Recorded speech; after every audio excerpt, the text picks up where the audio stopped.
పాల్గొమని చెప్పిన తర్వాత వారు ఈ శాసనసభ సమావేశాలు చాలా అడ్డగోలుగా పరస్పరం డబ్బా కొట్టుకునే విధంగాను కూటమిలో ఒకరినొకరు పొగుడుకునే కార్యక్రమాలు తప్ప రెండేది లేదు.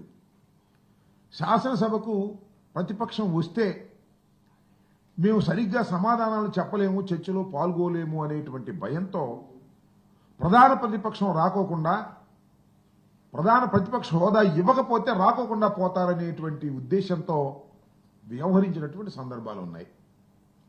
ఈ సందర్భం వలన టోటల్గా శాసనసభ సమావేశాలంటేనే ఆంధ్ర రాష్ట్రంలో లేదా దేశంలో అసలు చర్చ ఏం జరుగుతుంది, అడిగిన ప్రశ్నలకు ఏం సమాధానం చెప్తారు, ఏ వాస్తవాలు బయటకు వస్తాయి అనేటువంటి ఉద్దేశంతో ఉత్కంఠతో రాష్ట్రంలో ఉన్నటువంటి ప్రజానీకం టీవీలో లైవ్లు చూస్తారు.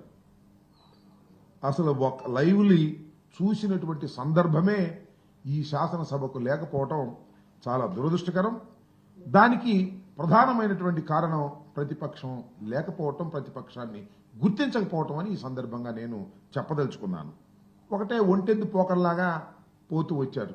వారిని వారు పొగుడుకోవటం, కూటమిలో ఒకరినొకరు పోడుకునేటటువంటి కార్యక్రమాలు చేయటం తప్ప మరొకటి ఏమీ కనిపించలేదు.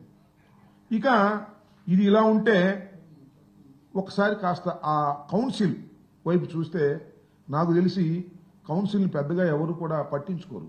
శాసనసభ జరుగుతున్నప్పుడు శాసనసభనే లైవ్లో చూస్తారు, కౌన్సిల్ పెద్ద పట్టించుకోరు.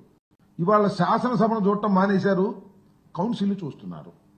కౌన్సిల్లో జరుగుతున్న చర్చని అందరూ గమనించేటటువంటి ప్రయత్నం చేశారు.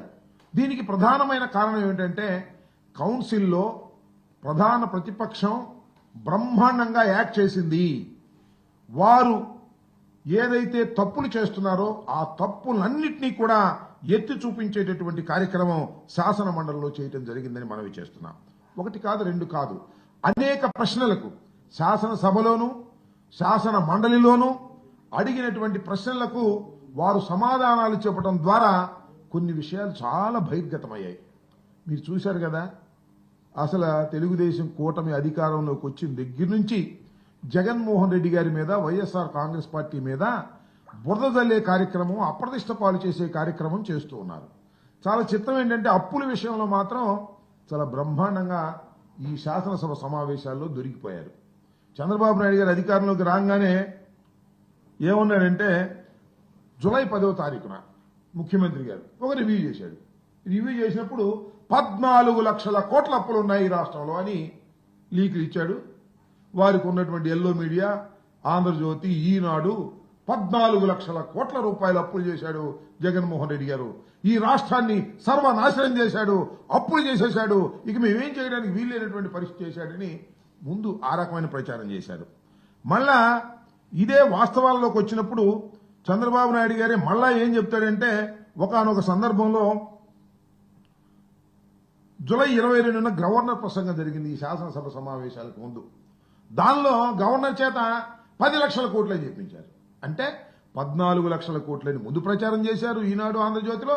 మళ్ళా శాసనసభలో ఉభయ సభల్లోనూ గవర్నర్ ప్రసంగించేటప్పుడు మాత్రం దాన్ని 10 లక్షలకు కుదించేటటువంటి కార్యక్రమం చేశారు. మళ్ళీ ఇది అయిపోయింది 4 రోజులకే, మళ్ళీ ఎక్కువ కూడా లేదు. 22న గవర్నర్ ప్రసంగం అయిపోయింది. మళ్ళీ 4 రోజుల తర్వాత 26వ తారీఖున 12,93,261 కోట్లు అని చెప్పేసి మళ్ళా ముఖ్యమంత్రి గారు మళ్ళా చెప్తాడు. ఇలా అప్పుల విషయంలో కుప్పిగంతులు వేసేటటువంటి కార్యక్రమం. మళ్ళా చివరికి మా సభ్యులు అడిగిన ప్రశ్నలకు సమాధానం చెప్పేటటువంటి కార్యక్రమంలో ప్రభుత్వం చేసిన అప్పు 4,91,734 కోట్లని, ప్రభుత్వ గ్యారంటీ అప్పులు 1,54,797 అని, మొత్తం కలిపి 6,46,000 కోట్ల రూపాయలు అప్పని మళ్ళా రిటర్న్ గా ఇస్తారు. ఏమిటి నాకు అర్థం